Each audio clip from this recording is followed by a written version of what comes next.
Hello there, and welcome back to the Cinema Asylum Review Award, where today we will be discussing Dune Part 2. I'm Dylan. I am one of the two superhero and sci-fi experts. I am John Thompson. I am the action and animation expert. I am Garrett Russell, and currently I am the drama and indie film expert. I would love to be horror, but I'm going to let Paul here take that. Yep. Well, without further ado, I'm Paul Allen, the horror expert. I am Matthew, the other superhero and sci-fi expert. Before we get started today, we do want to say that we have a very important video that's currently up on our YouTube channel. Just in case you haven't seen it, we would ask that you go over there and watch it. It's extremely important, but we won't say exactly what it is. Just please go check it out. Please It's do. very necessary. Absolutely. So yeah, we watched Dune this week. Yeah, and it kicked ass.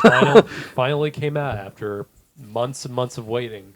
Yes. Of, Multiple delays. Hollywood imploding on itself last year. Which we will not get to that because that was so long ago. That felt like forever. A year. Yeah. yeah, it felt like It was forever. like what? It was like 4 months because it's. I think it was 6 'cause with the writers. The writers started in May. I remember went up all until October, I think. Yeah. Yeah. And then the actors went from July to November. Yeah. So it was just It felt like forever. half a year at least. Yeah. I'm glad it's over finally. Yeah. Yeah, thank goodness. Yeah. So Matthew and I, we went. John, you're still really loud. Oh yeah. Yeah. Keep talking. Okay. Thank yeah. you. So. and there you go. We're just being goofy. Okay. So yeah, Matthew and I, we went to go see Dune Part 2 on Friday night, and I think Matthew was a little more excited than me, even though I was so excited for this movie. Mm-hmm. Like, big excitement. I was so glad I rewatched it before I went to see the sequel. I don't know if I'm excited. Yeah, I can't tell. Yeah. But yeah, we have so much to discuss. Now, before we talk about it, spoilers, of course. Obviously. Yeah. And if you have not seen Dune Part 2, shame on you. You should watch the movie first and then come back and hear our thoughts on it. That would be the best idea for it. Don't you think so? Yeah, 100%. Pause right now and go watch it if you haven't. Absolutely. I've been waiting to talk about this movie since last Sunday when I saw the early screening of it. in Ooh, IMAX. let's go. So I've been waiting to talk about this shit with like people that actually love it Yeah. as much as I do. So If they haven't seen it yet, they should go see it or stick their head in the sand of Arrakis to avoid the spoilers. That would be the best idea. get killed by Austin Butler in this movie violently. I would actually be okay with that, shockingly. Yeah. Did you hear I mean, about like have you seen Austin Butler in this movie? Holy fuck! Did you see about the like Elvis thing? Which one? The accent thing? Yeah, apparently he had went so far into method acting for Elvis. He had said some Yeah. lines of Fade as Elvis, and they had to like cut it out. I mean, because that was one of my biggest mysteries with this movie, aside from like a bunch of other stuff with the plot. Because I haven't read the book or Dune Messiah, which Neither have I. this movie Dune Part 2 is the second half of the novel. The Dune Part 1 was only the first half. Yeah. Yes. And I think that was the best way to go with this because, there was another Dune movie that came out in 84. 1984 Oh, boy. by David Lynch, which has a cult following. Yeah, And there's certainly a lot of stuff to like about it. I personally am not a fan of that version because aside from a lot of the kind of outdated special effects and the over-the-top acting, it really does rush. After rewatching Dune Part 1 recently and watching this one, it really does kind of show how fast and how rushed the original Dune was in 1984. So it was great that they really let the story flesh out. I'm curious to see how the miniseries, because I found that at work. It's like 4.5 hours. On HBO? No, it was like a DVD I found at work. Oh yeah, there was a miniseries. From 2000, yeah. I haven't watched that yet, either. but I'm curious to see how that is. Yeah, but what I was going to tell you, after watching those Dune movies, I refuse to watch the Dune 1984 because that's going to be like a very poor comparison to the 21st century. It is. So I watched because Dune Part 1 came out 3 years ago in 2021, and I watched that one first. I never did see Dune 1984, and then shortly after I watched 2021 Dune Part 1, I went back and watched 1984. And you're like, what did I do? It is. Remember the scene in Part 1 where Paul Atreides is fighting Josh Brolin's character? They're training. Yeah, Gurney. Gurney, and they're fighting with that armor thing. I forget what it's called. It's a shield. The shield armor. It looks like a block. In the original, it looks like they're like neon Legos fighting. Yeah, it's just like polygons. No. That's all it is. It's so crazy when like going from 2021 in its gorgeous special effects to 1984. 6 Oscar-winning special effects. Yeah, exactly. It's insane. That might have been a mistake. Maybe you probably should have watched the 84 version before the 2021 version. It was fascinating though. There's a lot I admire about the 1984 Dune, but I overall don't think it's a good movie by several means. Did you see the theatrical or the extended cut?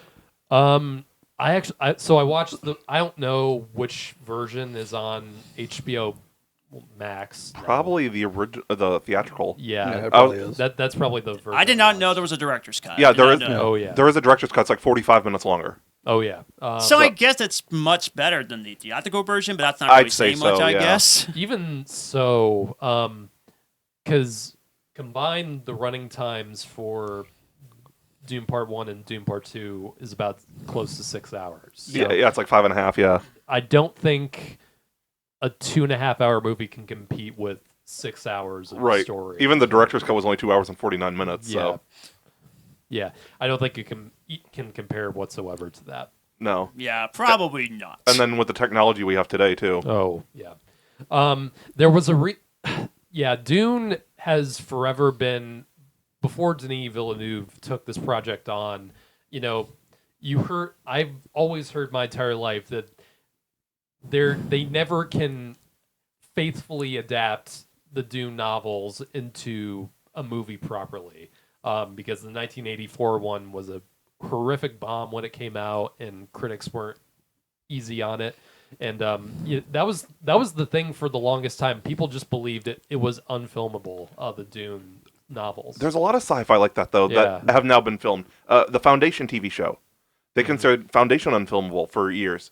I guess George Lucas, James Cameron all looked at it and were like, no.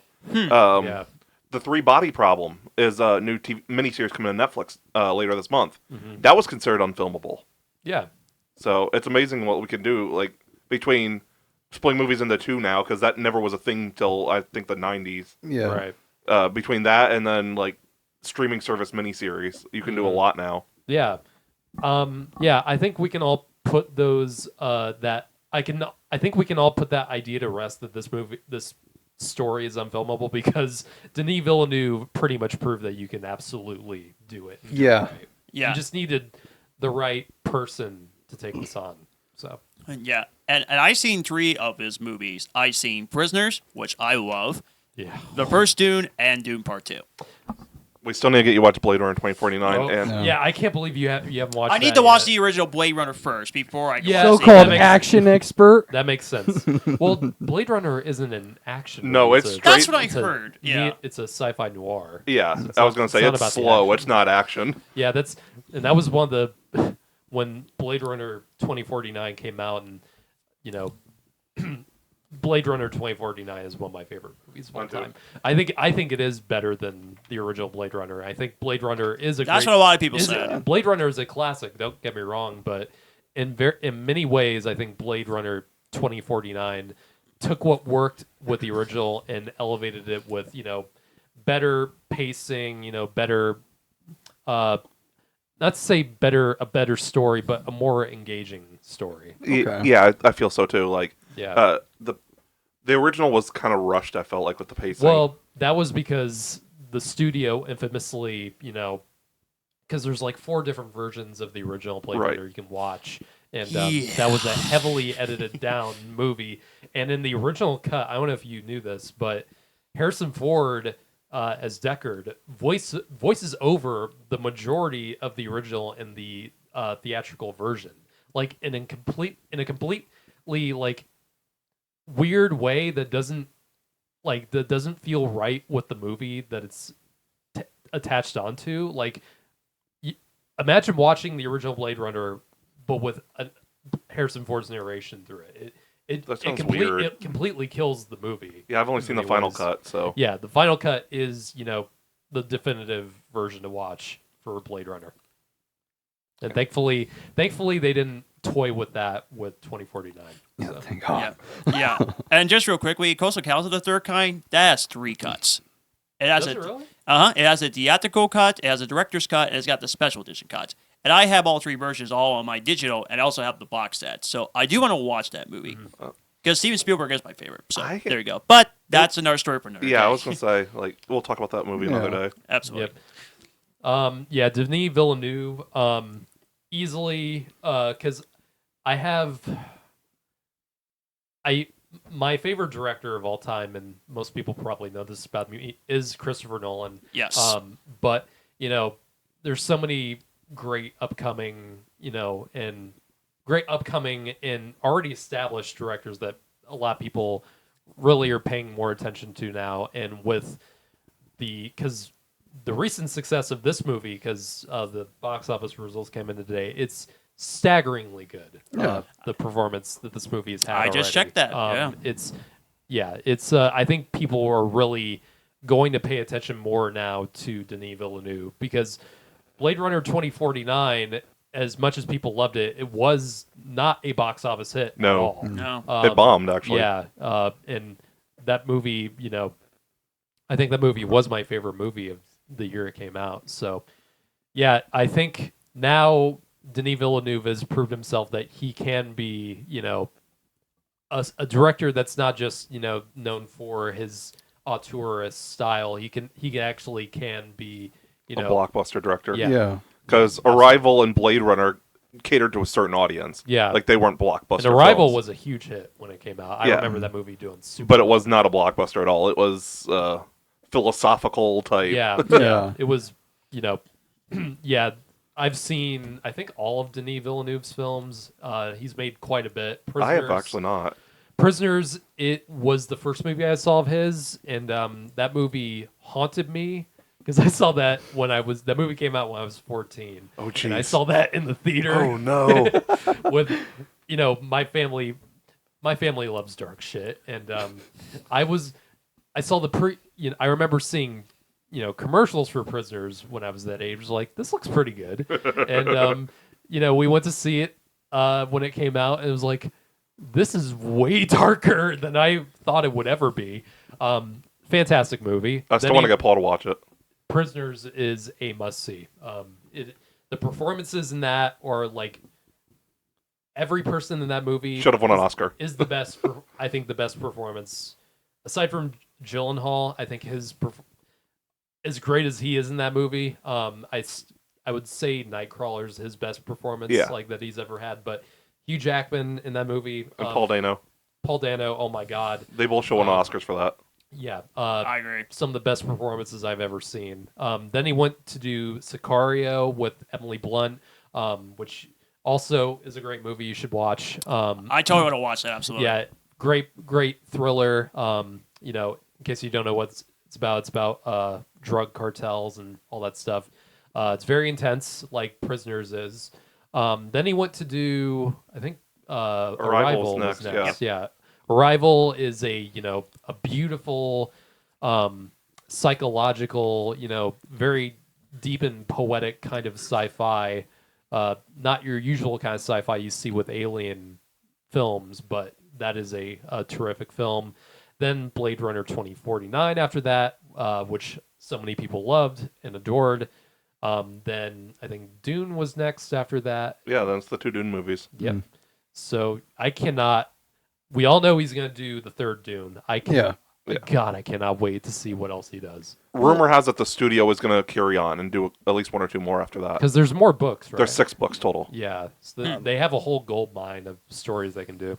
They're actually making. I forget. I think that it's Dune.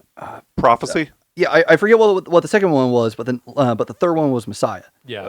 The second one The is second one I believe think was is Messiah. what second one the Messiah? Second one's Messiah, but they're doing a That's what I TV thought. show called Prophecy. Exactly. That's what I was about to say. It's about the Bene Gesserit. Yes. Yeah, and I think there's another one called Children of Dune. Yes. Yeah, something yeah. like that. Yeah. I think that's the third one. Yeah. Yeah, they're actually developing the series right now. Yeah. Yeah, I'm excited for I it. think they're after filming this. it, actually. I Are mean, they filming this- it right I think so, yeah. I mean, this is our our generation Star Wars at this Yeah, point. it is. No, think I fully agree. There's been a lot of comparisons between this series and Lord of the Rings, Mm. and I've seen so many people say online how this movie Dune Part 2, this must have been what it felt like when people saw Empire Strikes Back. Yeah, Yeah. yeah. The Two Towers when they came out, and I didn't, obviously I'm not old enough. I was not alive when Empire Strikes Back came out, and I did not see Two Towers because I was like 3. So, but yeah, this is Dune 2 is as good as everyone has been making it out to be. Yes. I think it is a new masterpiece and new benchmark in this kind of sci-fi blockbuster filmmaking. As of this afternoon, I've been watching it go up the last couple of days on IMDb's top-rated movies of all time. Yeah. As of like 3 o'clock this afternoon, it was at number 14 of all time in terms of highest rated. Deserves it. I It really think does. last time I saw it had like a 9 out of 10. Yeah, it's got a 9 out of 10, yeah. I think it's right next to Dark Knight and all that. Yeah, Dark Knight's at 3. That has a 9, though, too. Yep. So, like, it's level with the Dark Knight and stuff. It just has more It's rankings. just insane. Yeah. But yeah, who wants to go into their deeper thoughts about Dune Part 2? Well, since he's both of you guys are science fiction experts. Who wants to boy's go wearing a first? Dune shirt. You or you do it? Who wants to go? I'll first? save my thoughts for last.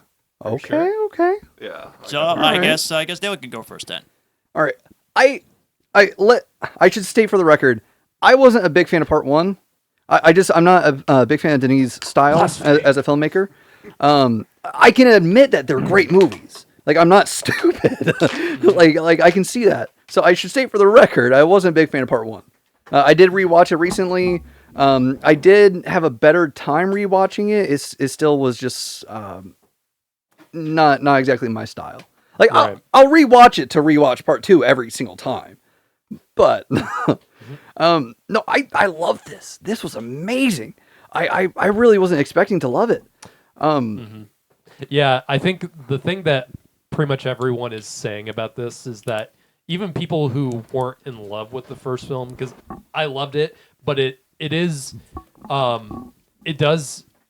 think the main point of Dune Part 1 was to establish the world and Yes. to establish the characters. Yeah, absolutely, I think that was smart for this movie because you get into this one and they immediately go into like the meat of it. Yeah, there's Yeah, no they don't recap. wait- It's just... Yeah, they Yeah. don't waste time. Yeah. They're just like, if you didn't watch the first part, that sucks. Continue.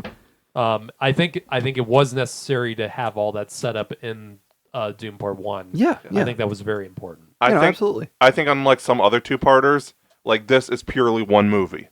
Yes. Because Yeah. like there's a lot of like Infinity War Endgame. You don't have, even though they're technically a two-part movie, you don't really. You could watch Infinity War by itself or Endgame by itself and still have fun watching it. Like this is one long movie. Yeah. Like Yeah. Like you need to be sitting down for Yeah. 6 hours when you gotta yeah, rewatch every this. time you rewatch it, you're gonna want to watch the whole thing. Yeah, no, absolutely. Yeah. Immediately after watching Part 2, I was like, I can't wait till this comes out, on video, so I can watch, so I can marathon these. Yes. Yeah. I do that with, the original Lord of the Rings trilogy. I think that's how most people watch those movies. Right. Yeah, marathon, baby. I'm gonna own up to something. So, as I said, I don't have a great tracker liking Denny's movies. Like, again, great movies. But I wanted to enjoy myself a little bit more. So I ate some CBD gummies before I watched it. I ate 3. And my God, was it great! And we saw it in Dolby Atmos. Oh man, Yeah, it was crazy.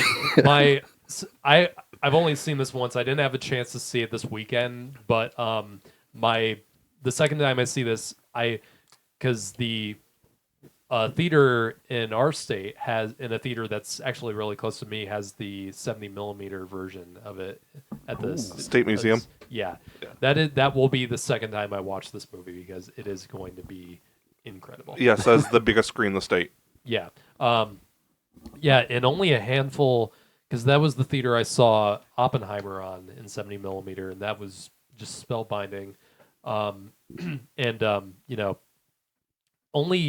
Only a handful of theaters in like the world, because I think I heard the statistic last year when Oppenheimer came out, that only like 34 theaters or locations have, the capability to play 70 millimeter films. And luckily we live in a state where that is possible. So I'm going to have to rewatch Interstellar when it hits there again.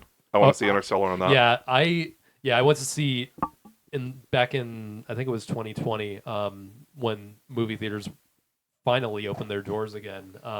They re-released some movies, and Interstellar, because I definitely saw Interstellar in the theater. I didn't actually get the chance to see it in IMAX 70 millimeter, and yeah, I got my chance that time. It was like, yeah, it's insane. You got to go see that in 70 millimeter.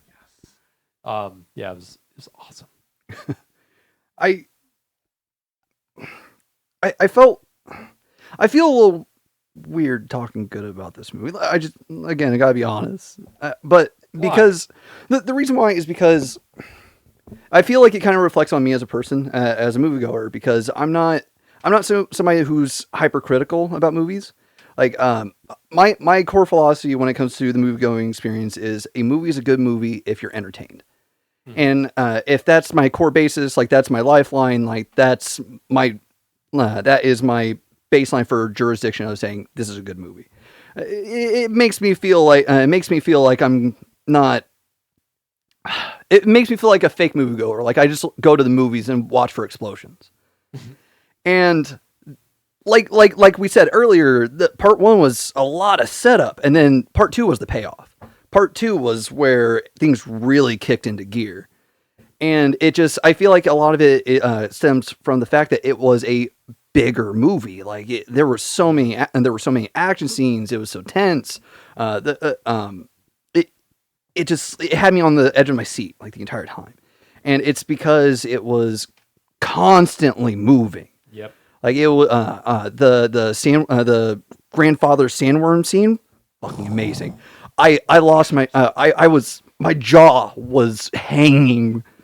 I really did feel for a second like I was going to have to pick it up off the floor. It blew me away, and it just kept going like that. I will say I'll go ahead and make my comments on shit. What's the name of the Harkonnen home planet? GD Prime. Yeah. GD Prime. So when they introduce us to Fade, was Fade. Okay. When they introduced us to Fade, and it was basically just black and white. Apparently they used infrared. Yeah, that was shot with infrared cameras, and I think another movie that used infrared like that was Jordan Peele's Nope. Okay, yeah. Because they used that for all the nighttime scenes. I don't know. That's an area of filmmaking or cameras that I don't have a firm grasp on yet, like the infrared stuff. I'm not sure how it works, but whatever they did, because that was the moment in the movie where I was like, this might be the best looking movie I've probably ever seen. Yeah, no, fully agreed. I almost never have that thought come into my head when I'm watching a movie, even in the theater, because I tend to be a picky guy. Yeah, I used to review movies all the time, and that thought really seriously did come into my head when that scene with Austin Butler, when he comes in, that's his big introduction. Yeah. It's about hour and it was like an hour and a half in. Yeah. So that's the first introduction. You really don't get to see him until like halfway through the movie. Yeah. But man, is it a hell of an introduction to that character. It's beautiful. Because the way it's shot and everything. So when they said it was said something like the black, like that that planet or world has like a black sun. Yeah, It's yeah. like, oh shit, that's fucking awesome. Yeah, I thought I it don't even kicked know ass. why. That's just fucking awesome. Yeah, so it's not like all black and white because they. Well, yeah. Because what I kind of blew me away is because everything in this Coliseum, this gladiator kind of thing, you know, it looks like black and white, but whenever a character walks like into the shade or Yeah. the shadows, it goes slightly back into color. I'm like, holy fuck. Yeah, no, that alone blew me away. Yeah, I was like, it's this just is how insane. you feel like you're on an alien planet. Yeah. Watching a movie, because it's one of the things that you don't really think about. You normally just think about like yellow sun. So it being a black sun, which that's probably how it was a movie. But I need to put Soundgarden song. Yes. Black hole sun. I actually thought those scenes, like with the color scheme, it actually looked kind of haunting. yeah, Yeah, no, it was terrifying almost. This is something I noticed. Whenever there's that clip in the trailer where Austin Butler's Fade Rotha, you know, he's fighting in that arena, he's screaming in just this primal rage, and it looks like he has black teeth. Yeah, he does. You know, and I was like, that kind of looks a little silly in the trailer when he's just screaming and it looks like he has no teeth. But it's like, no, the way that this, you know, is shot and the way it actually looks in the scene is it makes his teeth look black. Yeah. Which is really kind of terrifying. But yeah, Austin Butler, can we talk about him in this? Like, He was amazing. He holy blew me away. crap, dude. You know, everyone, you know, I'm saving my excitement whenever it's my turn. oh yeah. I have next. Austin Butler, I heard a lot of before Elvis came out, there was all this, you know, people were just giving him so much shit. Yeah. Before that movie even came out. And I think he did an outstanding job in that role. He absolutely killed it. It has been kind of funny to hear him talk after the movie has been out and he still has that voice to it. But, you know, and that was one of my worries going into this. It was like, is Austin Butler going to do is he just going to sound like Elvis again? But no, he does not sound like Elvis. He sounds almost exactly like Skarsgård. Yeah, that's what I thought too. Yeah, Austin Butler, I think, made this role really stand out as more than just, you know, your, you know, one-dimensional villain. He really did crush it in this role. He played it so much better than Sting in the original. Oh yeah. Oh, that was a mistake. But no, it's been really cool because Sting and Austin Butler, you know, have been at premieres together, and they're chill buddies now, which is awesome to see. Yeah. But yeah, I think Austin Butler absolutely killed it in this movie. Yeah, he's just incredible in this. He killed a lot of things in Good this God. movie. It's for the main podcast, Paul. No No, points. that wasn't supposed to be a pun. Or a joke. Mm-hmm. It's true. Right. He really took a stab at it. Don't take your free shots while you Can can. Yes, no. Quit Can I chop him, please? Yes. I'm not gonna chop you. Get him when he doesn't expect it. I also haven't been a fan of Chalamet's performances. Oh. Like I thought he was okay in the first part. I think he played it really well. It's just he was reserved and stoic and everything in the first part, which made sense. So I just it didn't really allow him to showcase his range in the first part. In this one, I loved it. He gave a really good performance. I see what a lot of other people see in him now. Like it changed my mind on him a lot. 100%. Like Yeah, the rage-filled scenes were amazing. Mm-hmm. I think because this movie really does have, and this is the thing that part one set up, and the thing that, you know, sets this movie apart, and the ending especially. Like this movie really does lay the groundwork for the next one, because by the end of this movie, you know, Paul Atreides has pretty much become the villain. Yeah, he's a dick. Yeah. Yeah. I mean, he's pretty much pulled a Michael Corleone from Godfather Part 1 at the end of this, because he's fully embraced that religious zealot. You know, he's fully embraced the Fremen around him, and just has no moral qualms by the end of this, by completely ignoring Zendaya's character of Shani, and just, you know, that kind of really threw me a loop, because I didn't know how the story ended from the book, and I don't even remember, how did the 1984 one end? Did it end like this? I don't remember. Because I don't remember at all. I don't and if either. If they did it, then it wasn't nearly as impactful as how this movie ended it with. You're making me less excited to watch the 84 version now. I honestly try to block it from my memory. Actually, you guys are making me really excited to watch it tonight. I'm watching it tonight. Oh, I'm going to. Do you want me to let you borrow it so you have the extended cut? Yeah. Oh, yeah. No, absolutely. No, 100%. I still have some gummies left, so I'll have a great time no matter what. It's funny because, like, whenever we were watching this in the theater, towards the end, whenever they were showing different shots of him, I was like, this is, to me, it just reminded me of Anakin. Yes. Yeah. It was a lot like that. But I didn't know the the story, hair? so I'm like, partially the hair, yes. Well, I mean, he also had the kind of Sith eyes thing going on for a minute Yeah. there. I don't. When he has that robe on and he's walking through the desert, it does give off Sith vibes. Yeah, he got real scary for a minute there. I don't know the story. I'm just of waiting the for his second eyes book. to turn yellow. I'm very, very curious to see what the future holds for this franchise, because I want to see, does he become a full-on villain?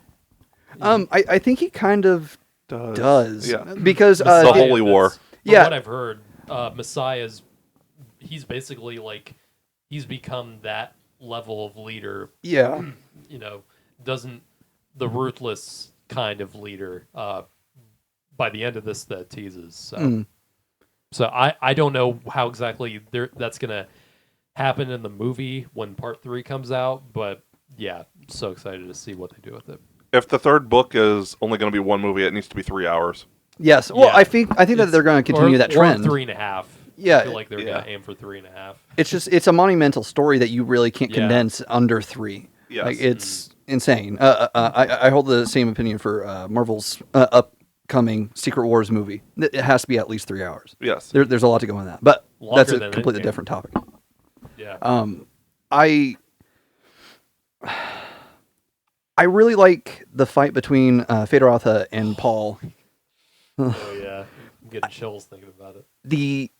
The how do I want to put this? Because I don't want to just say silence, but like there was nothing else other than the clang of blades, the grunts, and the steps. That's it. The tension The entire of it. room is silent. Yeah. Yeah. Like there's just an absolute void that's only filled by what you're seeing, essentially. And it was beautiful. And I think it was choreographed really well. I think that it was a great depiction of their characters, because it was showing that Paul had been learning. He went from getting his ass kicked by Gurney like a year earlier to fully taking on this dude who is so cocky he takes off his shield for a gladiator fight. Yep. Like, I just... it was a really... I like on-screen storytelling. I don't like... I'm starting to drift away from the entire... Like, I want to hear what's going on. Like, tell me the story audibly. Don't drown it out with music. Yeah. Like a lot of other movies do. Like, Yeah. You know, I feel like that was Tennant's weakest point, was some of the music way overpowered. Yeah, 100%. and no, like some of my favorite action sequences of all time or fight scenes have no music. It's just the sound of whatever's happening in it. Interesting. You know, one of my favorite, what kind of reminded me of the fight in this was one of the fight scenes in the Bourne Ultimatum. Have any of you guys seen the Bourne movies? It's been a long while. time, but I've seen them, yeah. I've seen the first one. I haven't seen the other ones yet. Okay. The third movie, Bourne Ultimatum, has one of my favorite all-time fight scenes in anything. It's where, you know, Matt Damon as Jason Bourne is fighting this one assassin, and he's jumping through. It takes place in like this hotel kind of, or, you know, apartment kind of thing. He's jumping through these the windows of these buildings to get to this guy to stop him from killing someone, and it's like the fight scene in Dune Part 2. There's just no music. There's just the sounds of everything happening, the Foley, things shattering. Just the sounds of violence. Just the grunts and stuff. It's not counting. And what's stupid? What really kind of bugged me before I saw Doom Part 2, I saw this really dumb tweet about the movie because from someone at the premiere, someone at the who saw the movie the premiere before me had said that Doom Part 2 has the best hand-to-hand fight scene since 2002's Spider-Man. I'm like, what? What are you talking about? Have you not seen a goddamn action movie in like 22 years? I mean, don't get me wrong, because they're obviously talking about, comparing the Doom fight to they're probably talking about the Green Goblin fight at the end, which is a great fight scene. Don't get me wrong, it's a great action scene in the first Spider-Man, but are you not? How could you say that when we've had movies like the Raid movies, fucking Mad Max Fury Road? Yeah, I've actually never seen the Raid. Watched both of them. Raid John Wick. Yeah, Raid 2. I mean, we've had 4 John Wick movies. We've had all these, terrific action movies come out in the past 2 decades. Spider-Man was the first thing that popped in your head. Out of all the Marvel properties, you could have gone more recent with Winter Soldier and been even more correct. Or even Shang-Chi. Yeah, no, 100%. Shang-Chi. Come on, man. That's like saying, I haven't watched a movie in 22 years. This will be the second movie that I have seen. All the way back to 2002 with fucking Tobey Maguire. Yeah. Last movie seen. I mean, dude, I've seen over 600 movies in my life. This guy sounds like he's seen 2. Like, what are you doing, guys? That man who made that tweet about that comparison was probably the only person in the. I hope he's not listening to this podcast.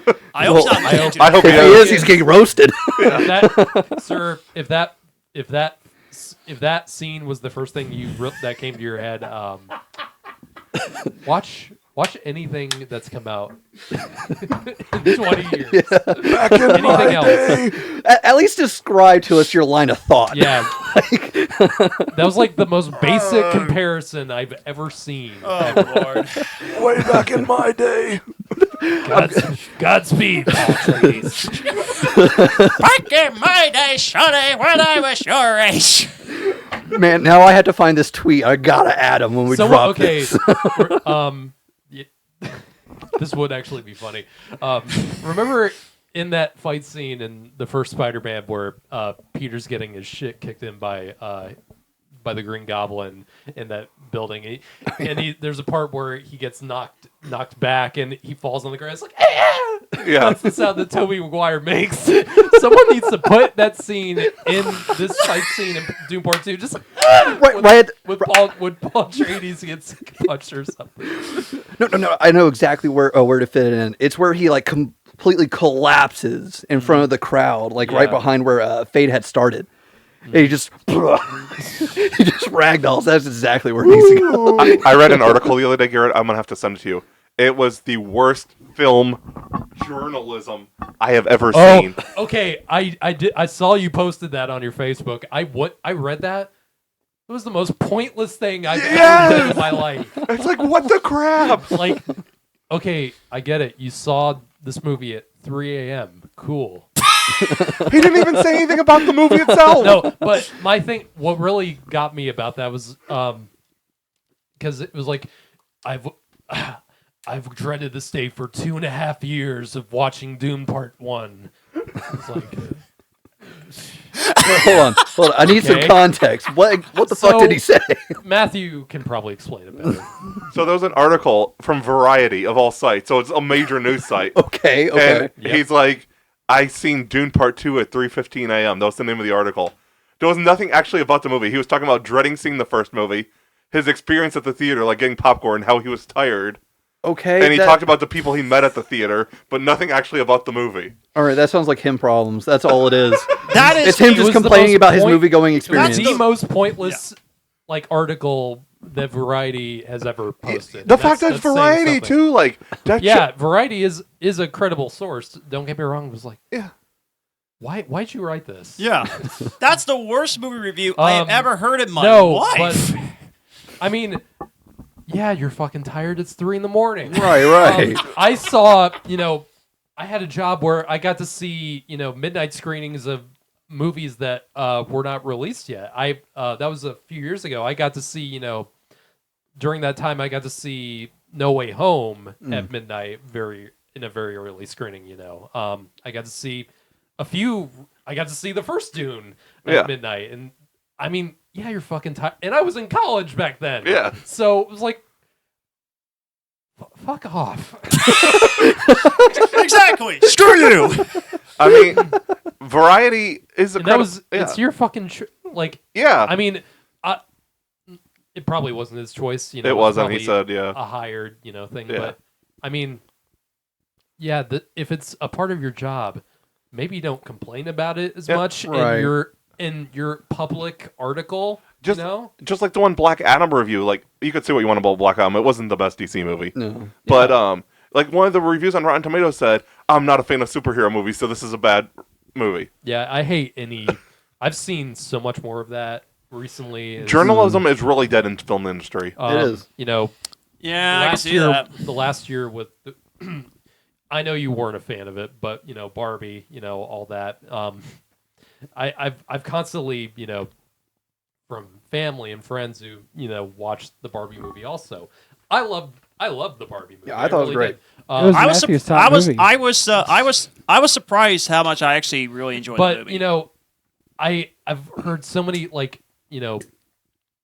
we're probably not the target demographic for a Barbie movie. Let's just be frank. Yeah. But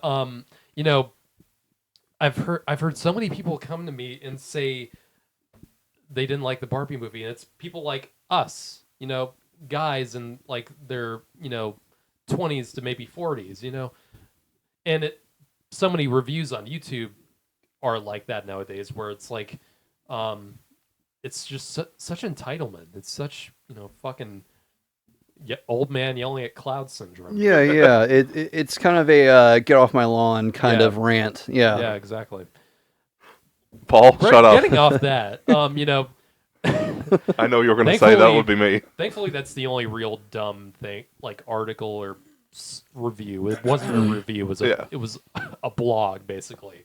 But yeah, that's pretty much the only like real dumb thing I've seen posted about this movie. Everything else has pretty much been, glowing praise upon praise on it. So. Yeah. Well, good. It deserves it. I mean, Thankfully, there's amazing. none of that culture war woke BS shit that's been put on so many, like 80% of all movies that come out now. Yeah, they claim everything is woke. Yeah, none of that shit has been, as far as I know, has been said about this movie, and thank God.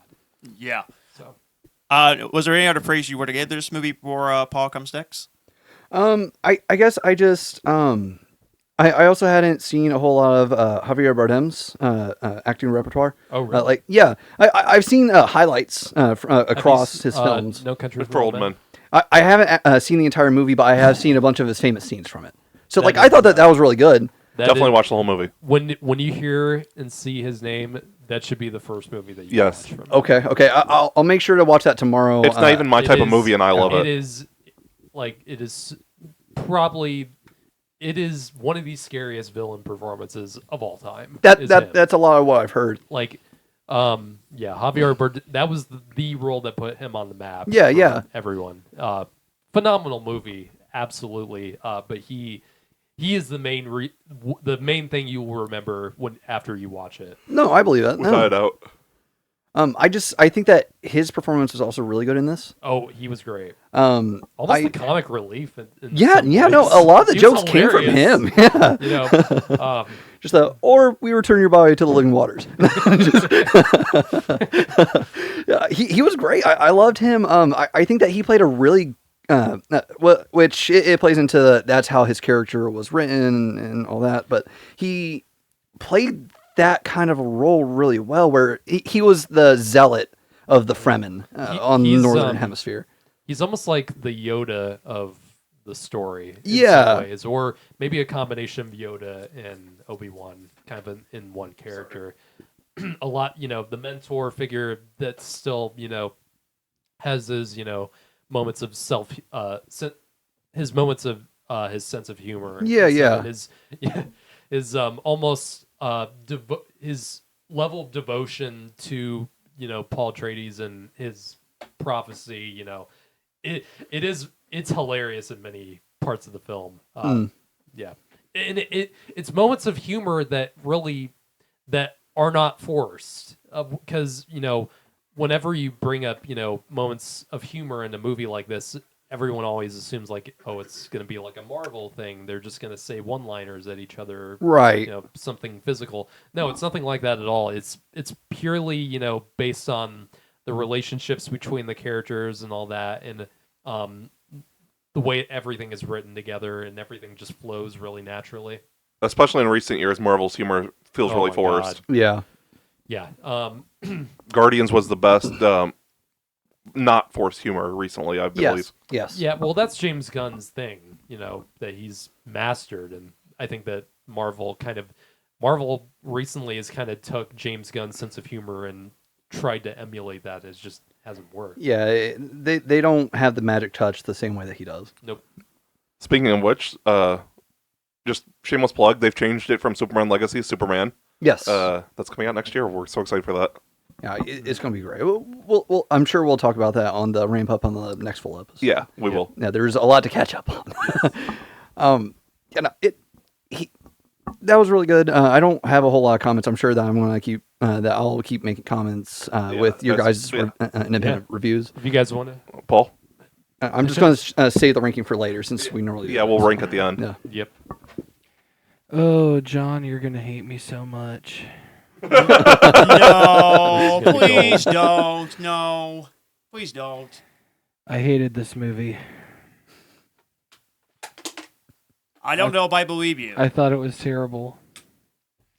I literally asked Dylan maybe about half of the way through, 3/4 of the way through. Yeah, he asked me an hour in how much time had passed. That is very true. And then approximately a half hour after that, I'm like, "Can we please go?" And he was like, "No." Yeah, so I spent the money on those tickets. I was going to see the entire movie. I all was the way through. forced to watch this abomination. Yeah, he got up and left halfway through. At the 1 hour moment, you went to the next auditorium to watch Madam Web. Oh yeah, hey John, to see Madam Web twice. That's why I think you might hate me, John. I think that Madam Web is a far superior movie to Dune Part 2. The look!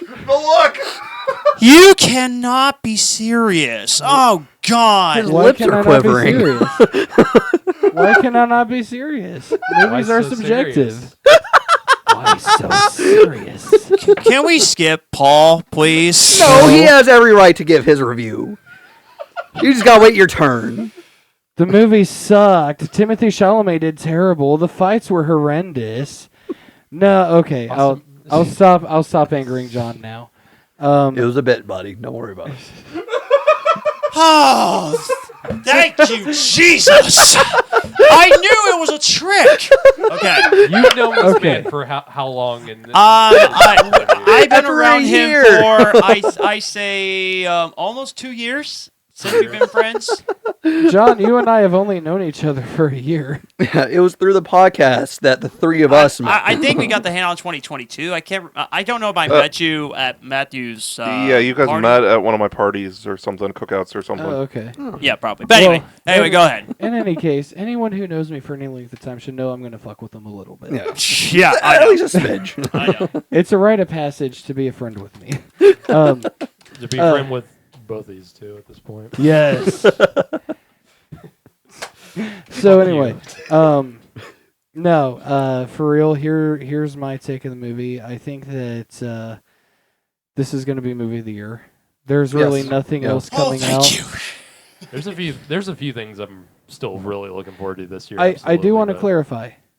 There's at least one or two movies that I will enjoy more personally, but not that I think they're going to be better movies. This is the best quality-wise. Yes, by far, even acting wise, I would say. He got me good. He got me good. I Anyway.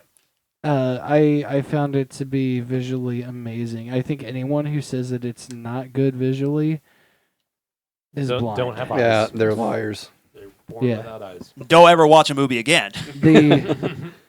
The cinematography is top notch. I was waiting for someone to mention that. I mean, I brought it up when I was like, I thought, watching it when it got to that Fade Rotha part, I was like, this might be the best looking movie I've ever seen in my life.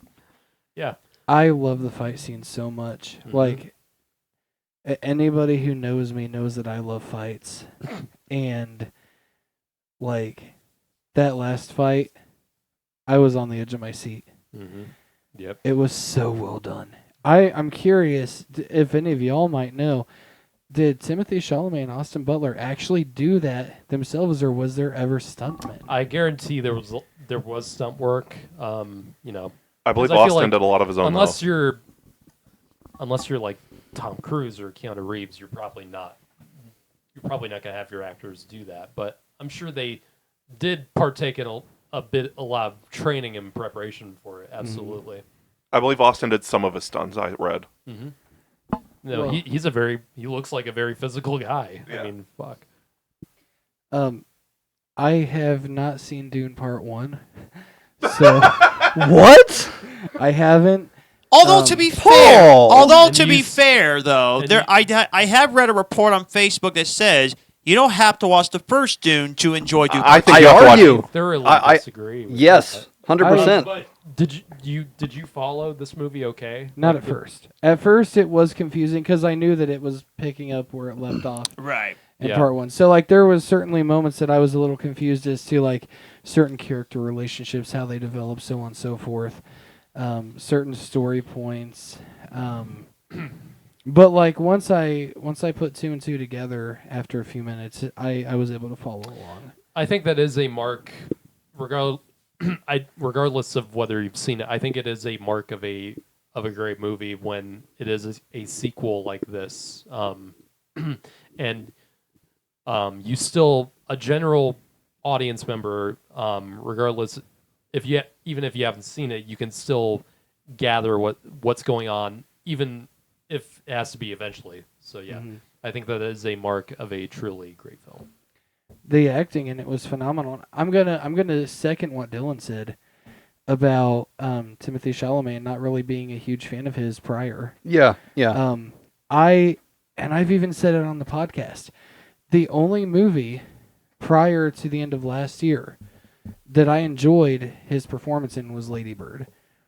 I had seen like other movies that had him in it, and I was just, it's not that he was a bad actor in them. It's just that his performances didn't really strike me.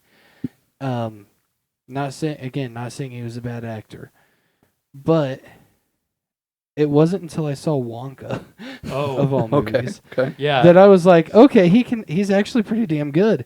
And then in this movie, like he brought it. Yeah, He no, did. He was amazing. Took it up to 11.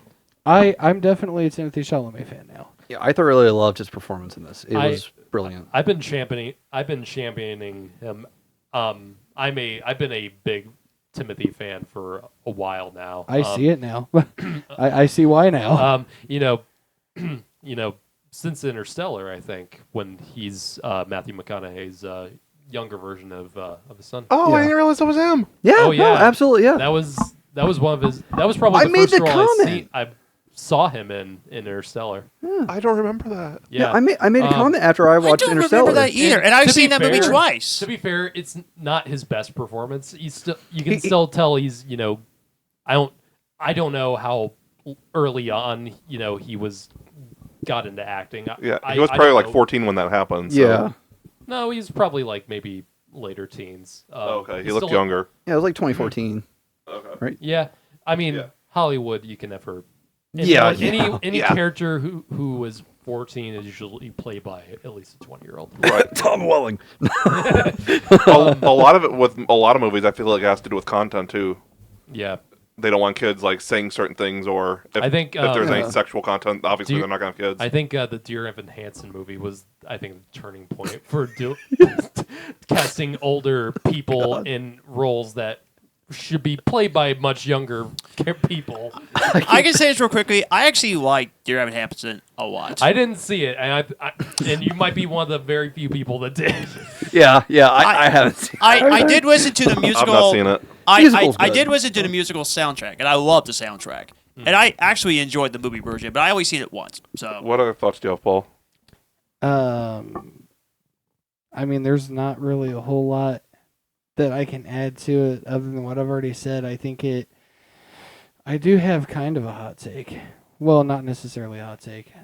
It very well could be in my, I'd say, top 5 movies of all time. Oh, shoot. I've been definitely hearing that a lot. No, for real. Like, If not top 5, top people 10. are already declaring this one of the best movies of all time. It is. Up there with best sequels, and I definitely see why. With newer movies like this, even if I absolutely adore something, and I absolutely adored this movie, I usually like to wait maybe a year until I declare something as like one of my favorite movies, and sometimes they are, and sometimes they aren't.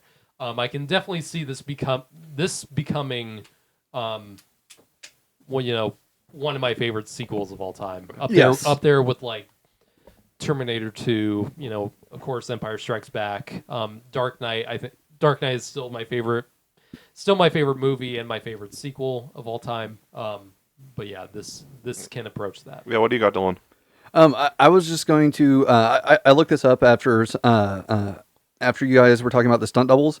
Timothée Chalamet has one stunt double, at least per IMDb. He has one stunt double. Austin Butler had 2 stunt doubles. Zendaya also had 2 stunt doubles, and then Rebecca Ferguson and Javier Bardem both had their respective ones. I don't think I saw one for Josh Brolin. Oh, Stellan Skarsgård had one. Though he didn't I'm not really seeing anybody Stellan else. Skarsgård, being a character of that size, He just kind of floated around. Yeah. didn't really do anything real physical, but yeah. Yeah, I thought it was interesting that they gave him one. Yeah, no, I agree. I was just waiting.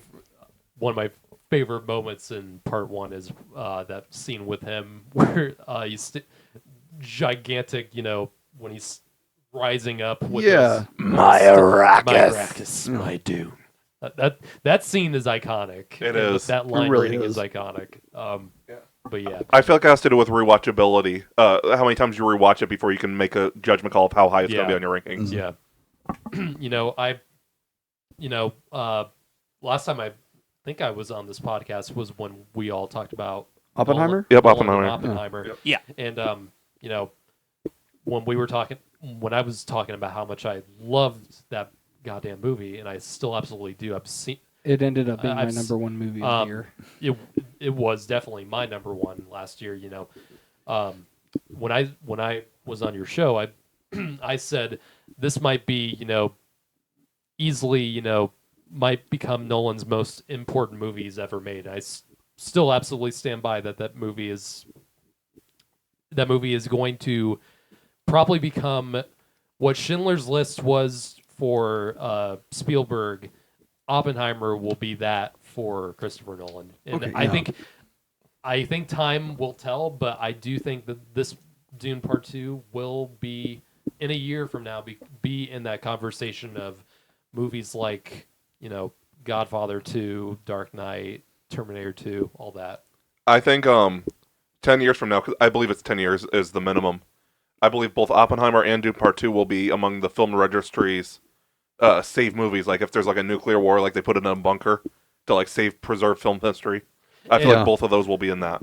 What's interesting, Oppenheimer with nuclear war. the American Film Institute, Yeah, selects movies like that's that. what I'm talking about. Yeah, Well, in 2020, 2 movies I remember, being selected finally in 2020. The Dark Knight.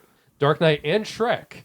Yeah. Shrek, it took I remember that. 19 years for AFI to select that gem of a fucking movie and put it in their lineup.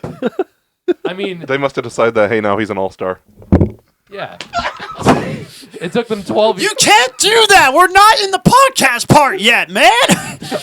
You can't do that. So it took 19 years for Shrek 1. Where's Shrek 2? How long is it going to take for them to do Shrek Oh no, 2? Dylan's. Let me guess. He's gonna put the count backwards now. No. One, sorry. I should have clarified this before we started the episode. One thing about the spray bank is you can get points outside of the podcast. Oh.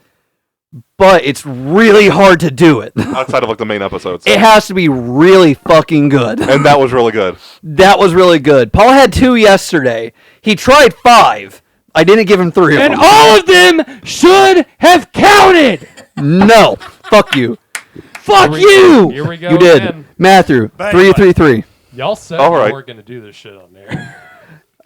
I said I would tone things back recently. You have.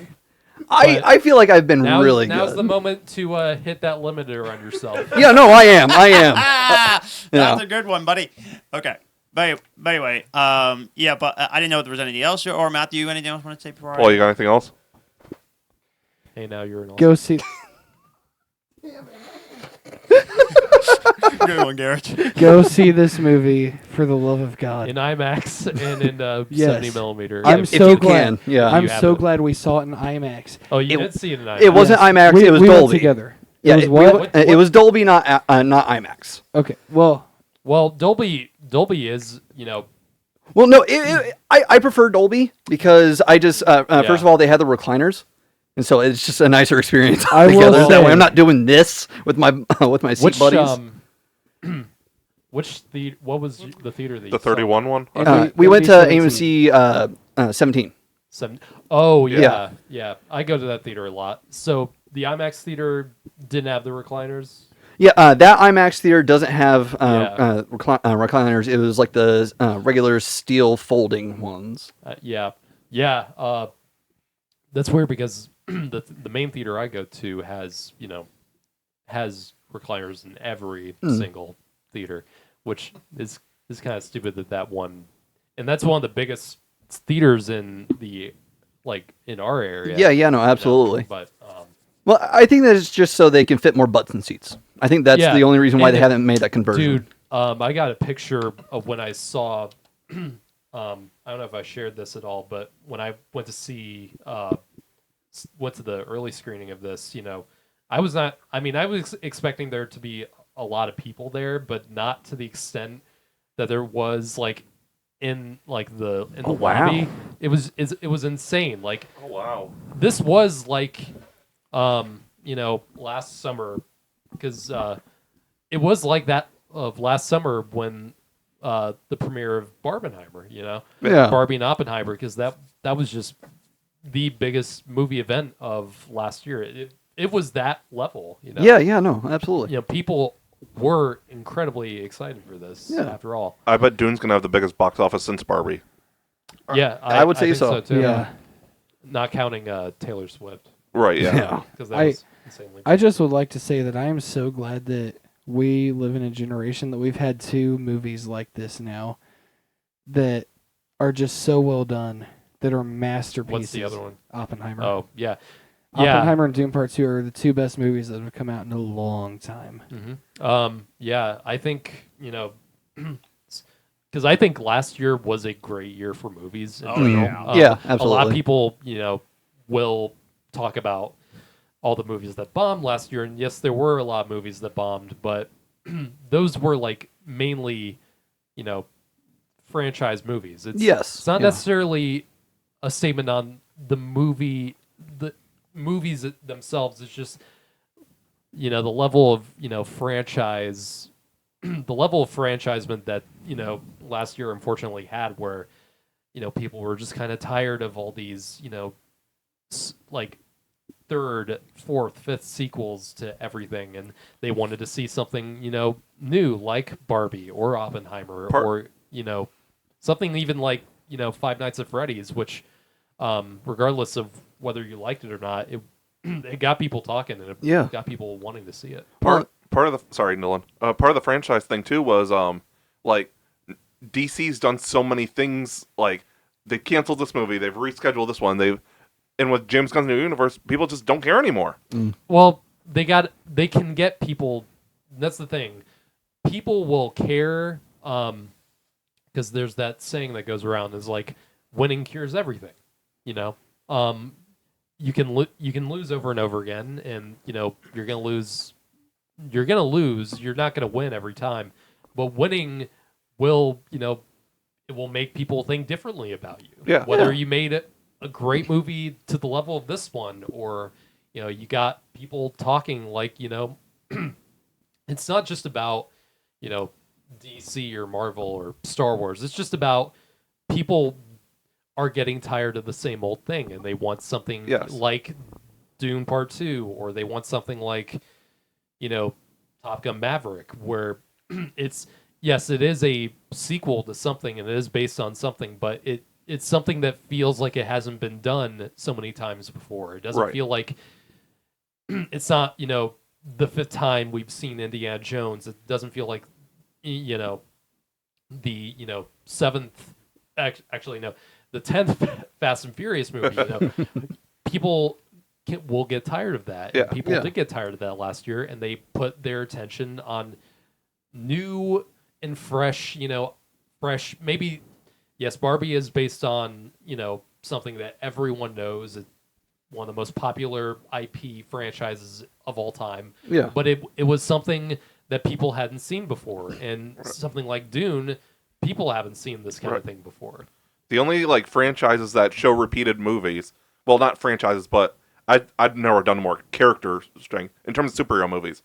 The only ones that guaranteed to make money because the characters are so well loved are Spider-Man and Batman. I feel. Yeah, like everybody's always going to go see those. Those are the golden boys. Yeah.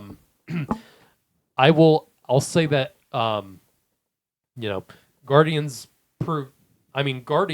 last year, you know, proved because people love those characters, they will go to see them. Yes. It is all about, and it's not just, you know, this Doom Part 2 has great character work, and it has amazing visuals. And you put those two things together, those are guaranteed to get you, you know, that level of Big Bang. Yeah, yeah. You have any final thoughts, Paul, before John goes? See this movie, period. Yeah, yeah. If you haven't seen this movie, 5 out of 5, 10 out of 10. Yeah. We'll save your rankings for later, Paul. Gosh, put the cart in front of the horse. Too late. 5 out of 5. Don't listen to Dylan. John, what do you got? Not only do I agree with every single word you guys said about this movie, I got a few words to say also about this movie. Oh no!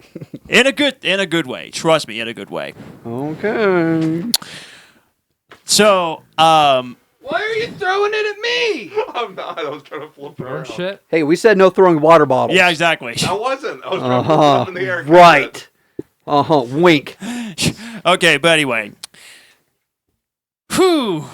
Boy, there's so many things about this movie that I absolutely just loved. The action, visuals, acting, story-wise, the spectacle, the cinematography.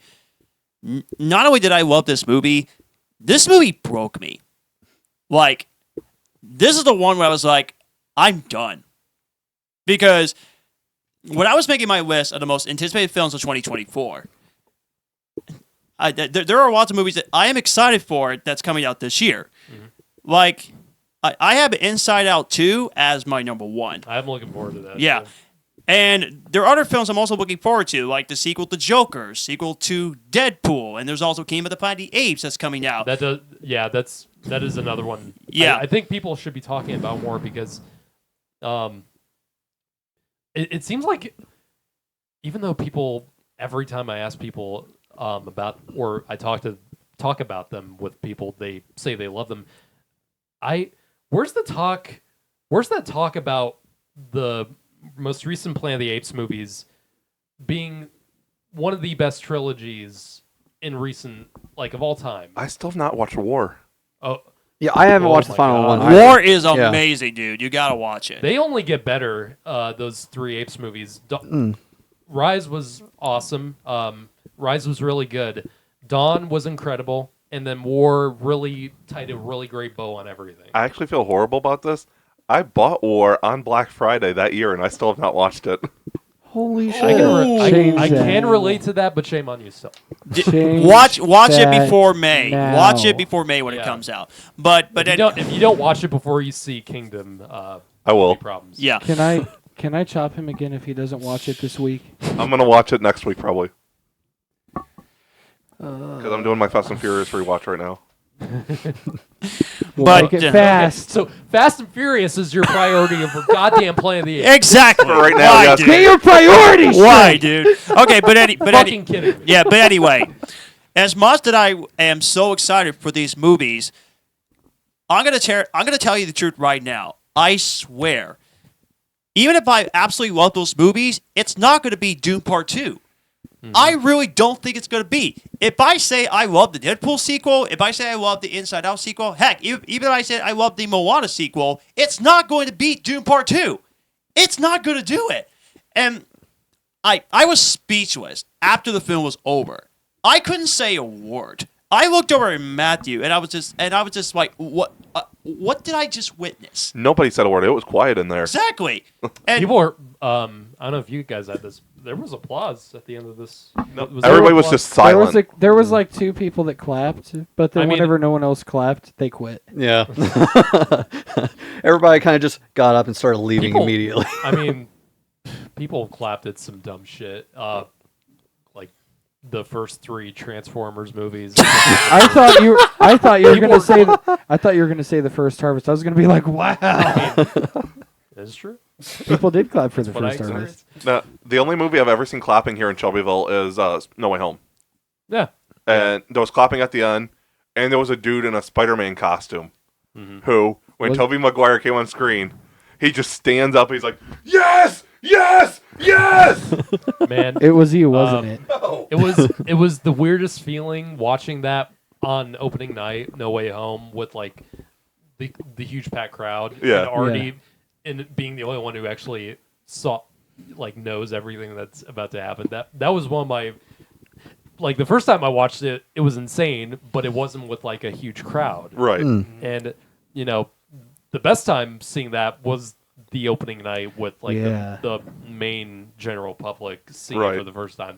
That was the experience of something like that. That was the best experience. And it just something like Dune Part 2 just proves streaming, no matter how good your TV is, or how good the streaming services that put something like this out, streaming is just never going to beat the theatrical experience. No. With No. something like God, no. this, and movies like this will continue to be made. Will absolutely continue to be made. I almost The wish... a blockbuster like this is not dead. No. Nowhere even close to being dead.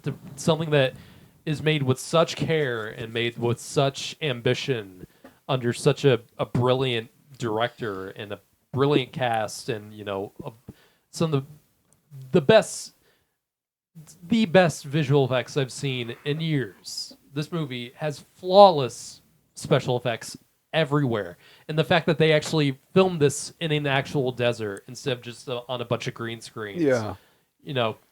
Nothing beats guerrilla filmmaking and actually filming on location. Yeah.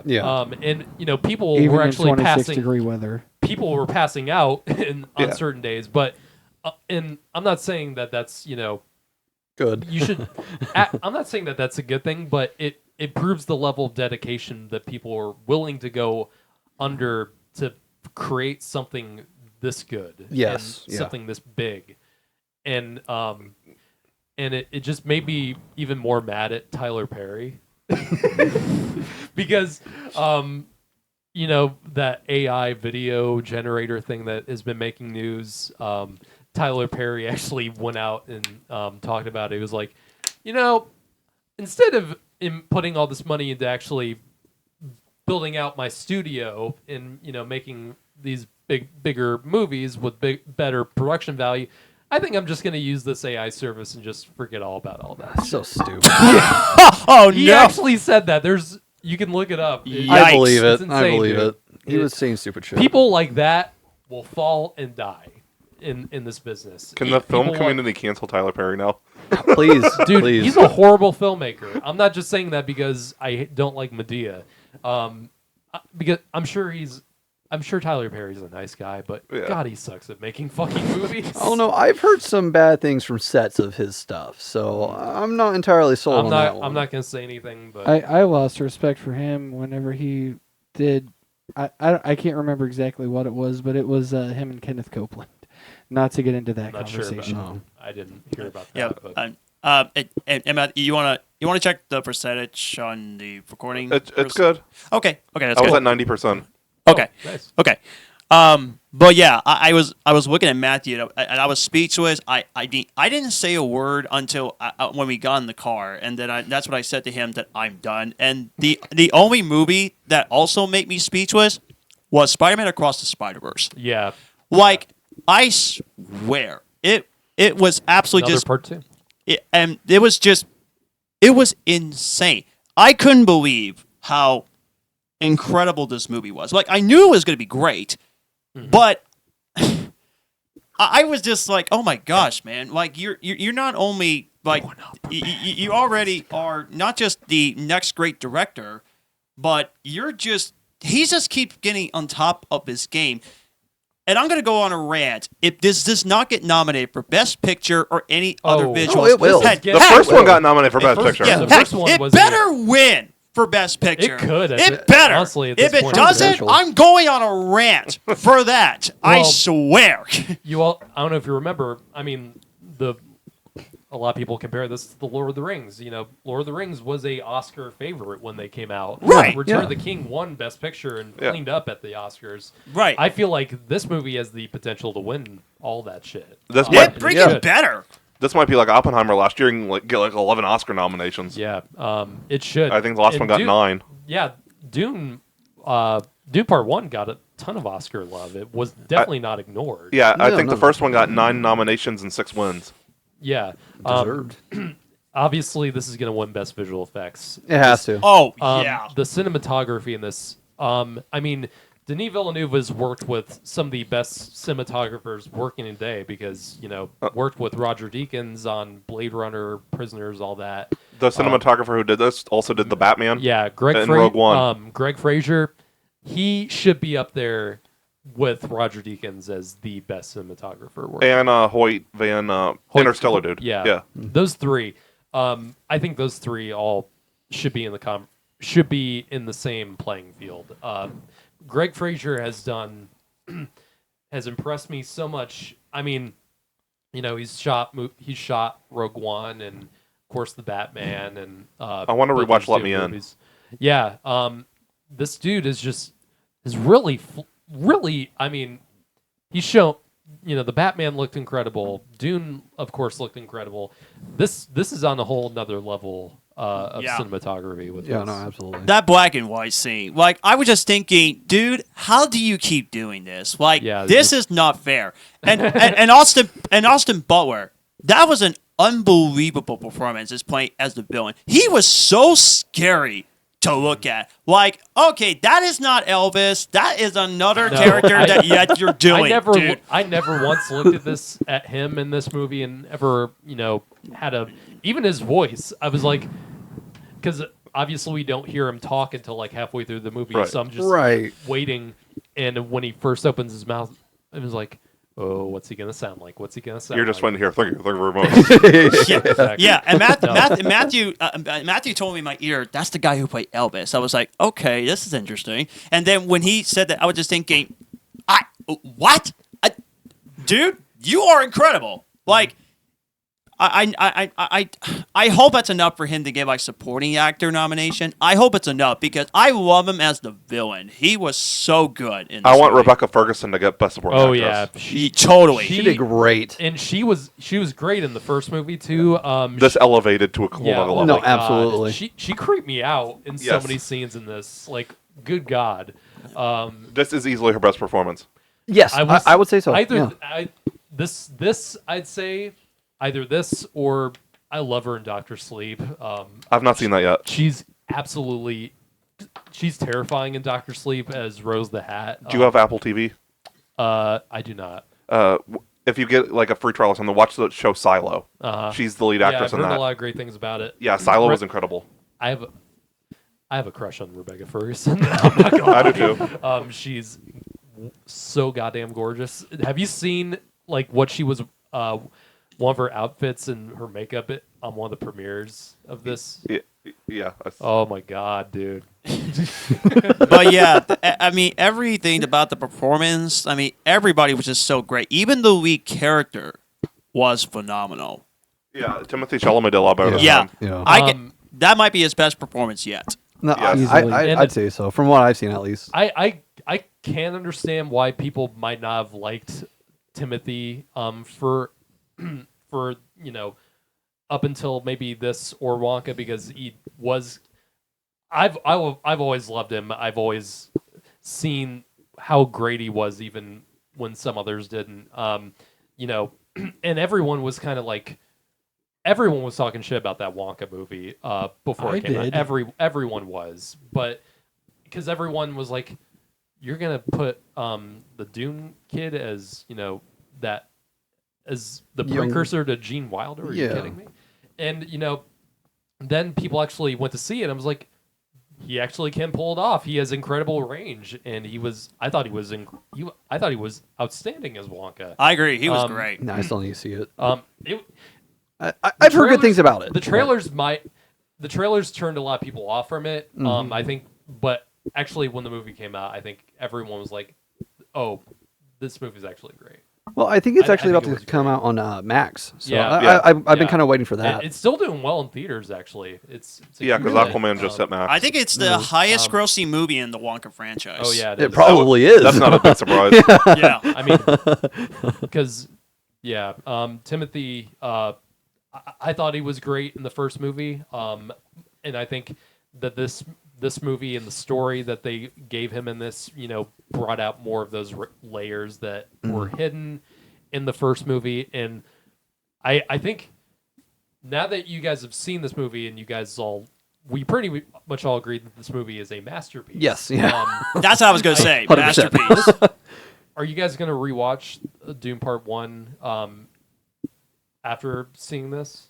Well, I mean, I literally just rewatched it. I definitely would too. I definitely would. I think now that you've seen this new one, I think you might, watching Part 1 again, whenever you see it again, watching them back to back, I think will enhance your opinion on the first one. 100%. I fully agree with that.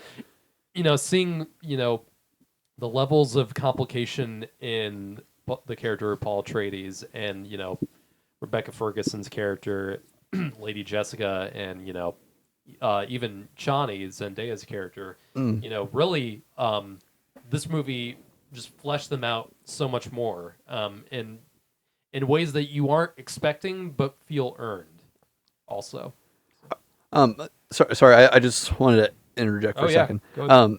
We were talking about watching it back to back. I looked a little bit on Amazon a little earlier to see what the 1984 Dune 4K, which that's a thing. I'm not surprised at that. They also re-released it before this came out in theaters. Yeah, they did. I don't know. I didn't see it in theaters. I don't know how good that would look. I was considering it. I was like, this should be my first experience. I mean, maybe it might enhance mine too, but I still don't like it. I was just going to say, the pre-orders for Dune Part 2 are up right now, but you can also pre-order a 2-pack of Part 1 and Part 2 on 4K.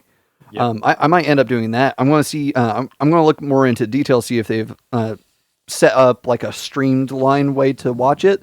Because I'll sit down and watch a 6-hour movie as long as I'm entertained. I don't think it would all fit on one disc. I don't think it would, because that was one of the limitations with Way of Water, was like how well they could do on a 4K disc, and that's the reason why it took so long. The Snyder Cut's on 2 discs. Did they split up Avatar: Way of Water in 2 discs? No, it's all in one. It's just it took them a long time to figure out a way to do that, because there was just so much going on with that film. They couldn't really find a way to make it work at home. Because they don't want to, they could have made it fit, but they would have had to like really downplay the movie itself and water it down a little bit. Yeah, they really didn't want to have that, have to find that kind of compromise. It still looks amazing.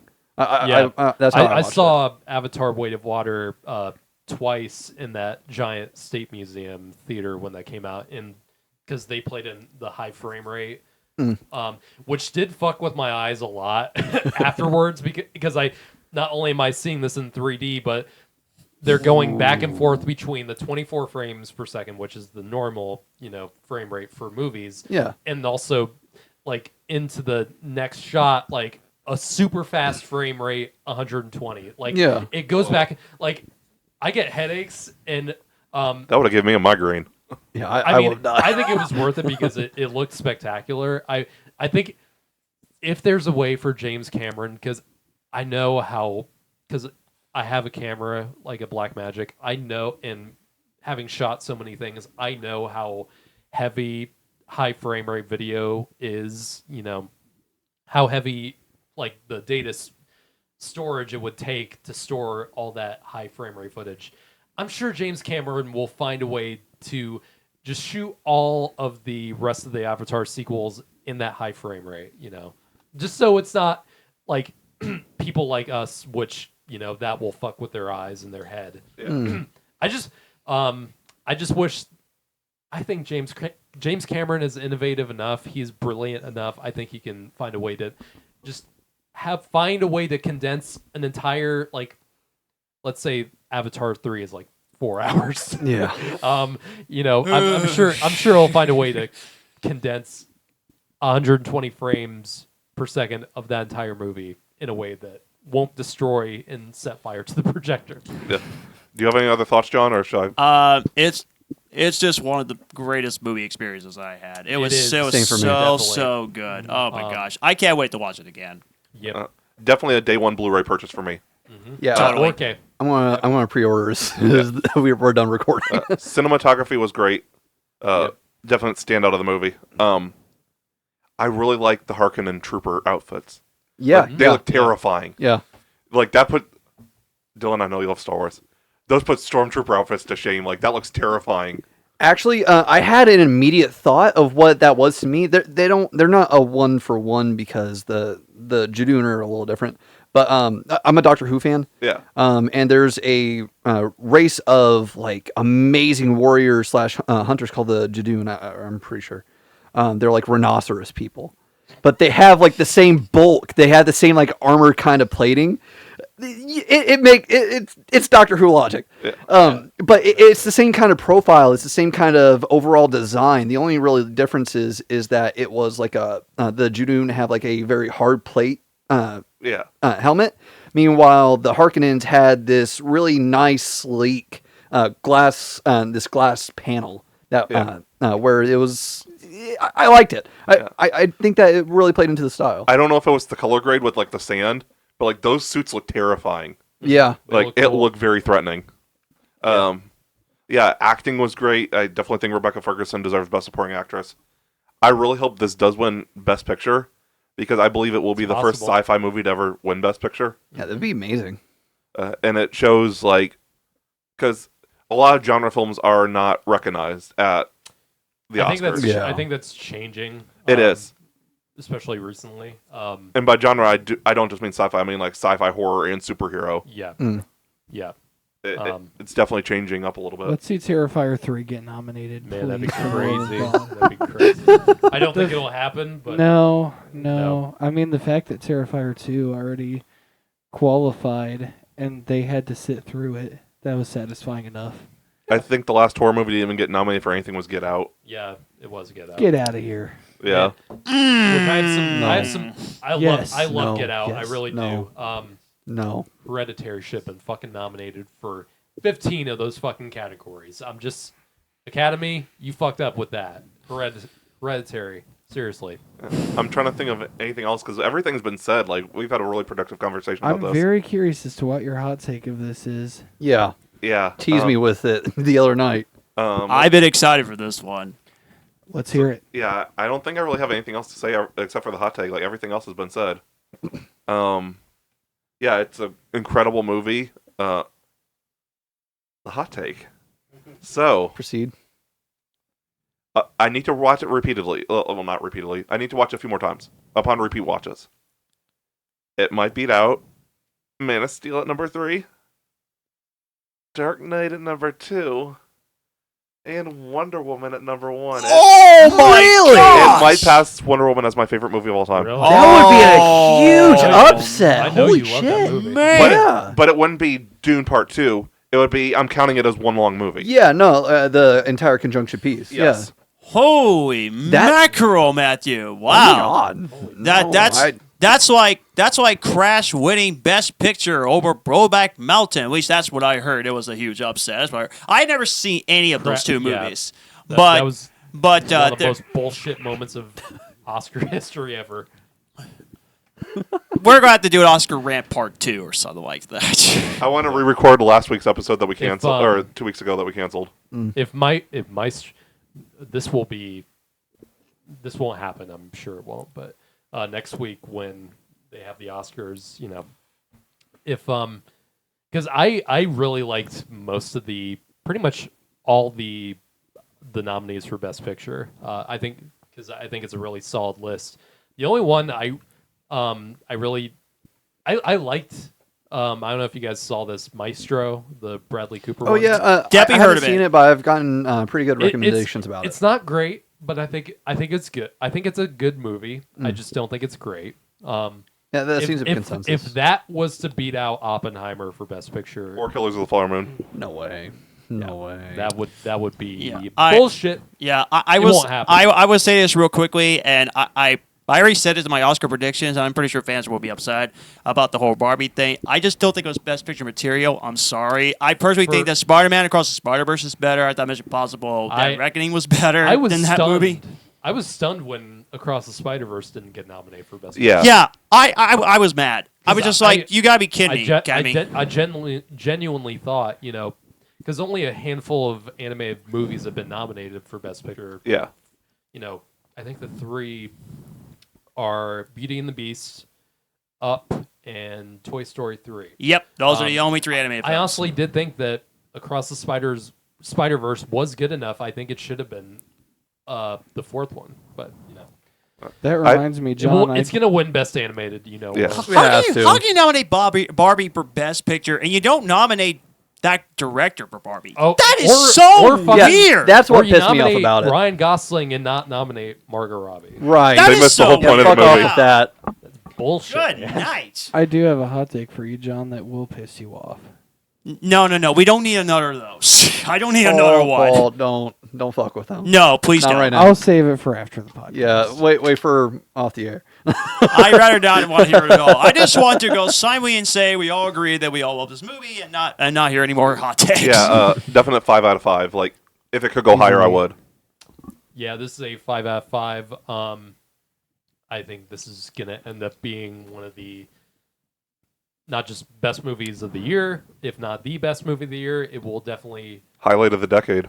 Yeah, I think this is gonna be like, last year we had something like Mad Max Fury Road, which I considered to be like, in terms of like sci-fi or action movie, I think that was like the highlight of the previous decade. I think this movie, we'll see. Dune 3, man.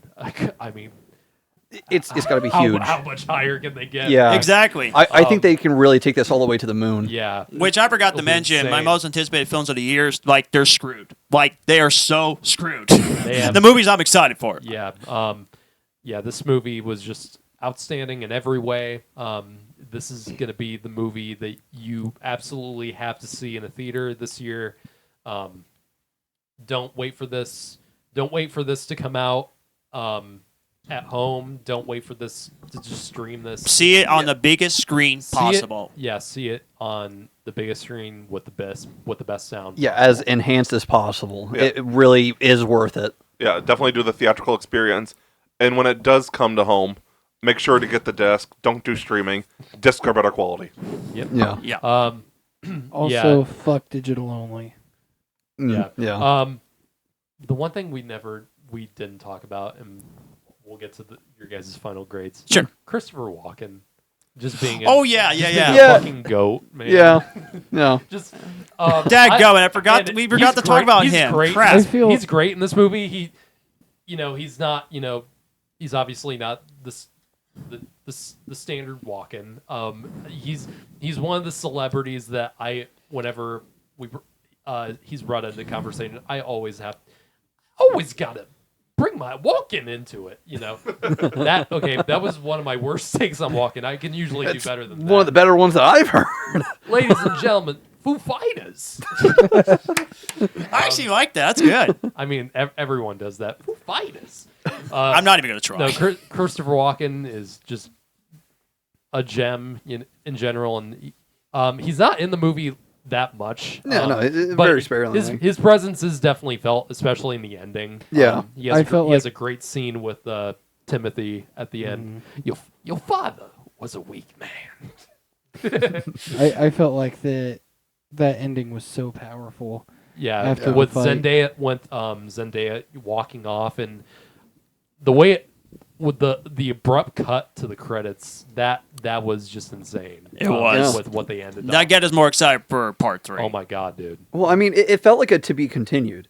Is how they left it off. It did. Yeah, well, I mean, we all know that it's going to be continued. It's Right. happening. It's confirmed and all that. It's just it was a good send off without deliberately saying to be continued. The way that they did with part 1. Apparently, 3 might be even more shocking than part 2. It probably will be. From what I've heard, Yeah. I haven't read Messiah, but I definitely know some details about from, readers people that I know who've read it. It is going to be insane. Well, I just read something about. I guess the script is finished. Yeah.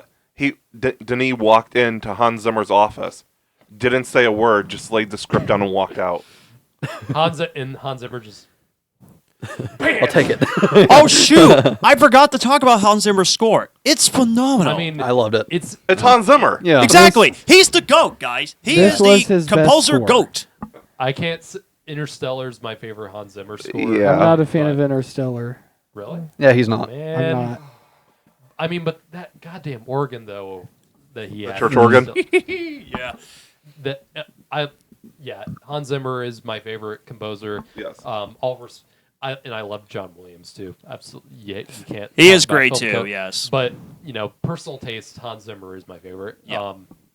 It's pretty much the score from the first one with a few new additions, but I mean, the score is just fucking phenomenal in both of these. Hans Zimmer's been my favorite director since I was a kid.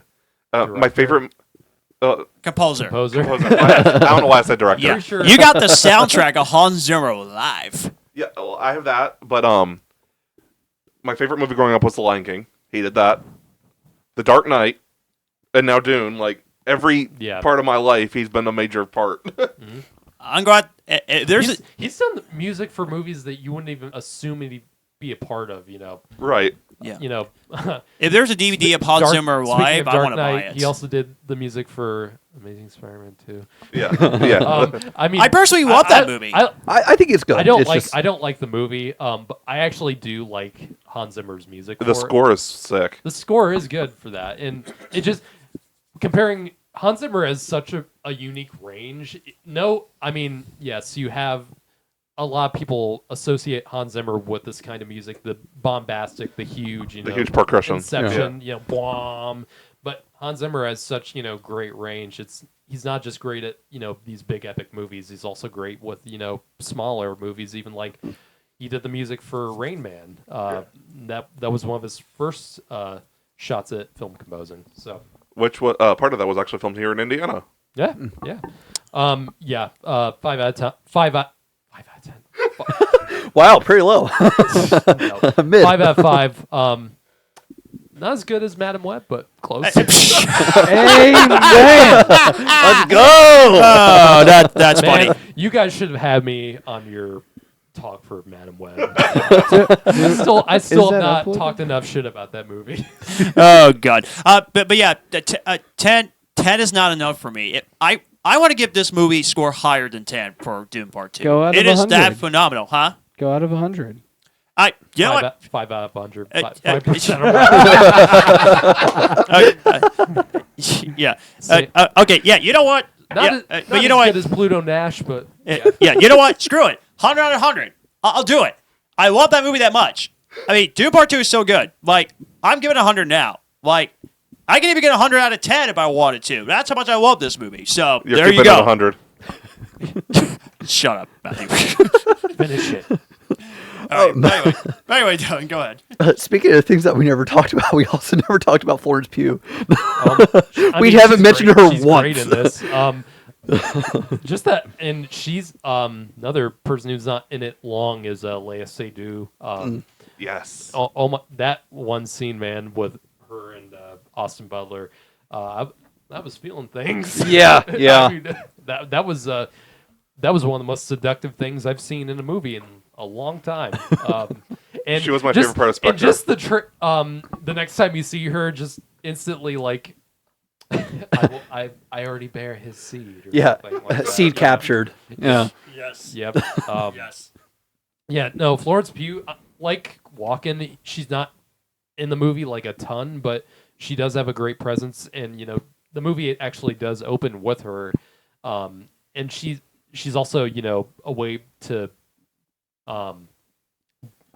deliver exposition, but deliver exposition in a good way. Yeah. But yeah, she and obviously the ending where he chooses her over Chani. Anya Taylor-Joy's in the movie.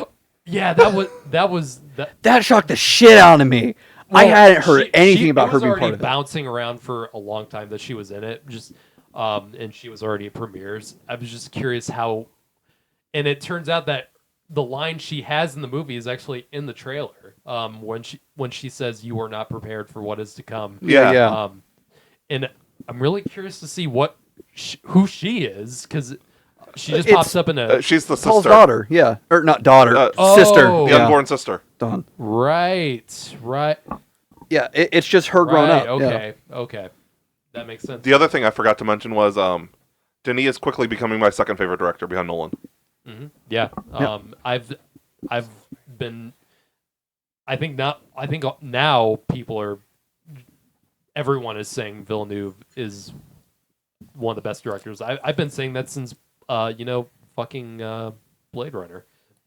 Yeah. But yeah, Spielberg. finally, it took this movie to finally make everyone realize it. Yeah. Yeah, I didn't mean to interrupt you. Sorry about that. That's good. Spielberg, still number one, my favorite director. Christopher Nolan too. But the more I watch of his movies, he'll probably bump up to 3. That's how much I love directing. What's your score? I mean, I wasn't done talking about Florence Pugh. Oh, I'm sorry. Sorry. No, it's fine. No, I think that it's going to affect. I know nothing about Messiah. Like I know like a general Paul is going down a darker path, and it's kind of obvious to assume where it goes after where we left off from part 2. The Holy War that they build up. Well, we know he went down a dark path. He's the harvester. Shut the fuck up, God, Paul. I saw that look. you! I didn't. I was purposefully ignoring that look. I'll throw you down the pit of Mount Doom. I'll throw you in your bathroom shower. No, I. Forged in the fires of hell. This is you. Anyways, My uneducated opinion, based solely off part 1 and part 2, I think that Paul's going to die in Messiah. I think that it's going to be because he ends up seeing what he's become. Mm-hmm. I think that it's going to be Chani who changes him because he's going to follow in the same steps of his father, which is to have love above all else. Like, trust your heart. Yep. I think that that's what it's going to lead to. I think that's where we're going. I think that's what's going to happen in Messiah. But again, uneducated, I could be completely off base. Well, I also second that. I do think there will be a lot of tragedy. There's going to be tragedy in Messiah. Yeah. I think that's someone who also knows very little about Messiah. There's going to be some real tragic shit that happens in it for sure. I believe he does die, and then someone's pregnant at the end because the next book's Probably, children. yeah. A large portion of Messiah will definitely be about who carries on after Yes. Paul dies. Yeah, I think it's going to be an Atreides. I think that's what it's going to be. It's just, is it going to be the sister? Right. Well, Because Anya Taylor-Joy is going to play a major role. Yes, absolutely. you don't have her and then not have her in the major role. Yep. I guess from a rating, I already did it on Letterboxd right before we started recording. 5 out of 5, abso-fucking-lutely. yes. Holy shit! Yes. I cannot give this movie a great enough rating. Like if we want to talk hot takes, when we're looking at modern media and kind of abandoning like the adjustion for when movies came out in the 70s and 80s and everything, when we take that out, this beats out every single Star Wars movie in terms of being a good film, in terms of being a masterpiece. This beats out every single movie that we've gotten. And I'm a huge Star Wars nerd. I love I love Star Wars movies more than Dune, obviously. Star Wars, I think, and even George Lucas will say this: those were movies made for fucking 10-year-olds. And that's awesome. You know, that's fine. You know, and Dune is the originator for so much of the sci-fi. In Star Wars. Star Wars was inspired by Dune, actually. Dune was. You know. Frank Herbert is the author. Yeah. You know, he was George Lucas before George Lucas. I mean, you can't even deny that without being ignorant. But yeah.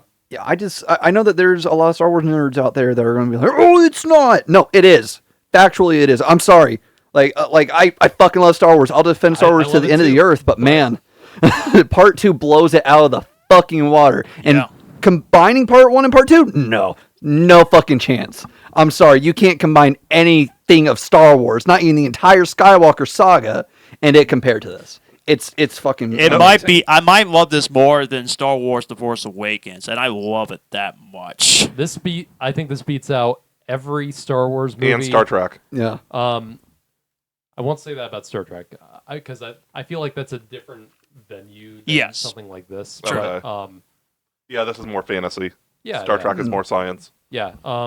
I think this beats out every Star Wars movie. I mean, I won't. Like I said, I'm not gonna say whether this is like better than, but I will say this is at least on par or better than, is on par with or better than Empire Strikes Back and New Hope. I mean, that's why I was saying without like adjusting for something that was then, because Empire, as good as a movie as it still is, it's a classic, it's iconic. The production quality was limited at the time. I think that if we would have gotten Empire today, it could still be really, really fucking good. Mm-hmm. But that's why I said not to adjust for it, because in terms of overall quality and production and all that, Dune is without a doubt. Really fucking brought it. It's a new era and it's a new benchmark. Yeah. In terms of modern media, it's just leagues ahead of a lot of what we've been getting. I forgot to say earlier, next week we are doing a special live stream of the Oscars. Some people don't really care for the Oscars that much. I've seen people say it's boring. Except when Will Smith is getting... We're not going to get to that. Shit, We're not going to get to that. I was going to say one more quick thing, too, about Dune Part 2, which we're not going to talk about this. But Screen Rant made a post that says, 11 book details Dune 2 gets wrong that David Lynn's 1984 movie got right. We're not going to get to that. It's an adaptation. It's allowed to change things. Because I was like, no. But because I know a few people who have a fond place in their heart for the 1984 one, and that's totally cool. Including Steve, right? And a lot of people in that, older people than us, probably grew up with it and have that appreciation for it. You can't tell me that movie is better than these two. Like you can't. Objectively, you cannot tell me that movie is better than this. Like, one of John and I's coworker said 84 is better than Part 1. No. He's stuck in the 80s. I haven't even fucking seen it, and no, he's wrong. You can tell him that I said he's wrong. No. I told him he was wrong. Good. I'll tell you why, because not just the visual effects. I feel like that the 1980s was not ready to adapt something like Dune. Right. Yes. You can do that much easier, and you can actually do that now with the technology we have. In 1984, I just don't think it was possible to do it well. Not just that, they weren't ready for something as philosophical as Dune either. No. And they didn't. I was the night right before I went to see Part 2 at the early screening. I was at a friend's house, and they actually had that movie on, and then we caught a bit of it. And it's like they treated Dune in that 1984 movie like it was another Star Wars or it was Flash Gordon, and it's not. No, This Dune is not Star Wars. It's much more, about that. It's much more about, it feels like, and I feel like these two movies have delved into that much more. It's almost like a science fiction space opera Shakespeare story, Okay. well, about, tragic, leaders and, falls from grace and all that, like with Star Wars, like the Chosen One is an aspect, but I really feel like Dune fully goes into it, and it's about the dangers of weaponizing faith. Yeah, exactly. That's the point of Dune. Star Wars is, yes, it has a lot of deeper meanings to it, of course, but at its core, it's not about anything like that. It's basically just good versus evil, and that's totally fine. But it's not nearly on the level of adult storytelling like Dune. Right, Dune's way more intricate and philosophical. Yeah. Star Wars is just about family. Yeah, That's what it is. Yeah. But Fast man, and Furious. but yeah, but the two franchises that I cannot wait to see more of. I can't wait to see more animated Spider-Man stuff. I can't wait for more Dune stuff. Yep. Man, I'm so pumped. And gonna be good. a lot of people, and someone actually brought this up to me, with all the recent, I'll just say it, failings, and not everything has been failings, but of, Star Wars and Marvel, not doing so well at the moment with their various projects. A lot of people have been wondering what's going to take on the mantle, because for so long it was Star Wars and Marvel in the previous years that have, really been the topic of discussion in film. And I feel like Avatar, and I know people love to talk shit about the Avatar movies, and they have flaws, they absolutely do in terms of the story, but after how well Avatar: The Way of Water did, and fucking everyone was talking shit about Way of Water, it was like, no one cares about Avatar, that movie that made $3 billion. That was really disingenuous. And Avatar has no cultural footprint. That was the thing that everyone said about.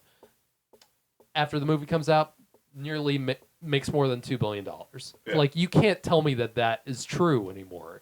People will go to Avatar, for that level of spectacle, because James Cameron really puts his damnedest into impressing an audience.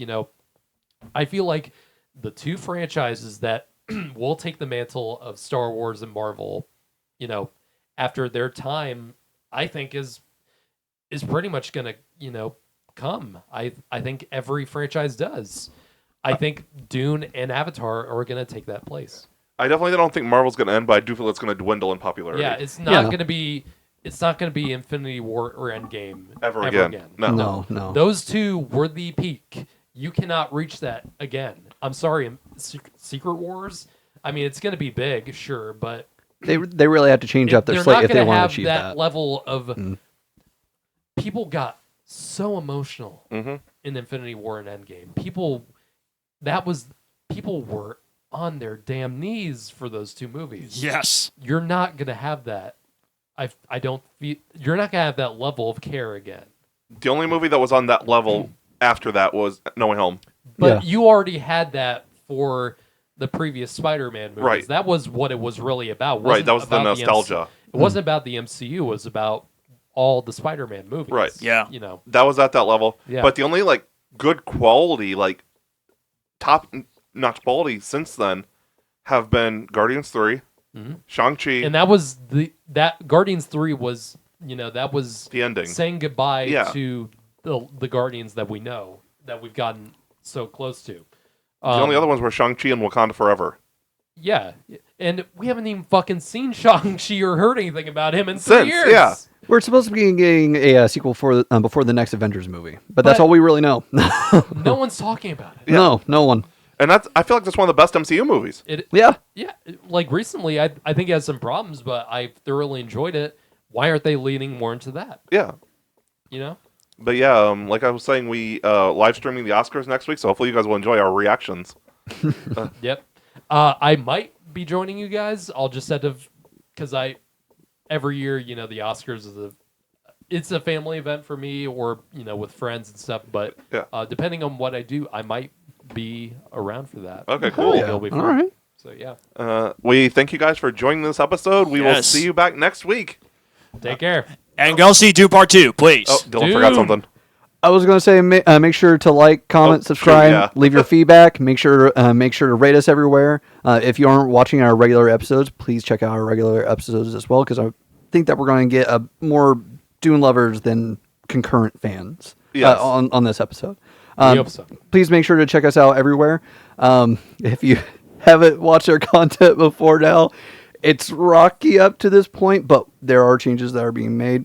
Again, check out the video that's currently on our YouTube channel. Only on our YouTube channel. Yes.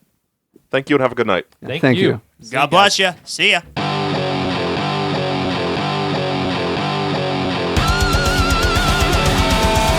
have been the Cinema Asylum Podcast. You guys were awesome. Thanks for coming out. God, no.